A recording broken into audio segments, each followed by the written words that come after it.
די, גם אתה עם הבדוק הזה? יאללה. נו. בוא, 3. בוא, 4. תקשיבו לי. נגיד זה נהיה. עכשיו אתם בזמן מלחמה עוד מעט מתגייסים כאלה ויש לכם יעני שלשול מטורף, יעני צועקים שכנים, שכנים, שכנים, אני מת. מה אתם עושים עכשיו? תחשבו פחות מזה. מה אתם עושים? רבותיי, תסתכלו אליי. טק, לוקחים קובייה. עכשיו תחשבו, נשאר לכם רק הפס הזה, אני מדבר לכם רק על הפס, משהו מטורף, אתם לא רוצים להשתמש בגרביים להרוס אותם, נכון? רבנות נגבו, הופה. לא! אתם לוקחים דבר כזה קובייה.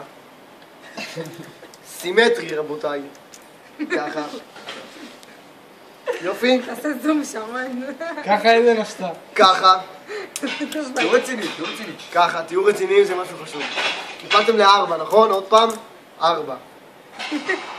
לוקחים את החלק הזה. החלק הכי חשוב. זה, תקשיבו לי טוב עכשיו, זה, הדבר הזה, כמה שהוא קטן, הכי חשוב, אתה לא יכולים להשתמש בהמשך, למה אכלתם, וואו, אכלתם אותה. רק בחלק הזה, אתה נותן לחבר בצד, שמור לי אותו. נתת לשלום לי לשמור. עכשיו דפקתם שלשול מטורף, שמים את זה ככה ליד, קלח, מכניסים לבפנים.